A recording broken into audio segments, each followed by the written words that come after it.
नमस्कार, मैं हूं आपके साथ कांची बंसल। इंडिया न्यूज़ राजस्थान के डिजिटल प्लेटफॉर्म पर आप सभी का स्वागत है।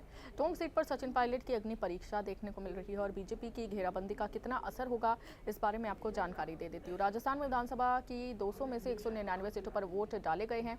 राजस्थान में ऐसी कई हाई प्रोफाइल सीटें हैं जिस पर पूरे देश की निगाहें टिकी हुई हैं और इनमें टोंक सीट भी शामिल है। और इस सीट से राजस्थान में कांग्रेस के नंबर 2 नेता कहे जाने वाले पूर्व डिप्टी सीएम सचिन पायलट मैदान में उतरे हैं और इसी कड़ी में अब सभी की निगाहें इस सीट पर है।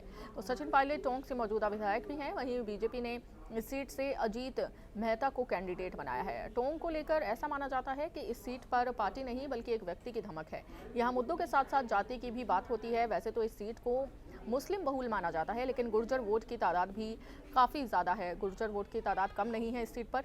और कहा यह भी जाता है कि 2018 के चुनाव में जब सचिन पायलट इस सीट से चुनाव लड़े थे तो वहां की जनता इस उम्मीद में थी कि उन्हें अपना मुख्यमंत्री मिलने जा रहा है, लेकिन वैसा हुआ नहीं और कहीं ना कहीं इसकी कसक आज भी लोगों में देखने को मिलती है। तो सचिन पायलट को टक्कर देने के लिए बीजेपी ने जिस अजीत मेहता को मैदान में उतारा है, वो पार्टी को उनका स्थानीय कहकर वोटरों के बीच में पैठ मजबूत करती रही है। बीजेपी नेताओं का कहना है कि अजीत स्थानीय नेता हैं और ऐसे में वो यहाँ की दिक्कतों और मुद्दों को गहराई से समझते हैं। सीट पर मुस्लिम वोटरों को भी काफ़ी संख्या में मुस्लिम वोटर्स भी ऐसे हैं जो पोलराइजेशन की भी भरपूर कोशिश देखने को मिलती है। और पोलराइजेशन इसलिए क्योंकि बीजेपी ने जातीय समीकरण को साधने के लिए दिल्ली से अपने सांसद रमेश भितोड़ी को भेजा हुआ है और उम्मीदवार के ऐलान के बाद से ही भितोड़ी सीट पर घूमकर जातीय समीकरण को साधने की कोशिश में जुटे हैं। भितोड़ी भी गुर्जर समाज से ही ताल्लुक़ रखते हैं, गुर्जर समाज से आते हैं।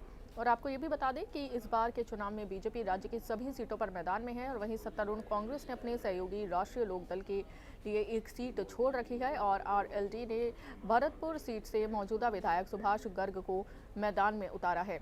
तो अब टोंक सीट ऐसी है जिस पर सचिन पायलट की अग्नि परीक्षा इस बार देखने को मिल रही है और बीजेपी की घेराबंदी का असर भी कितना होगा, ये तो आने वाला वक्त ही बताएगा।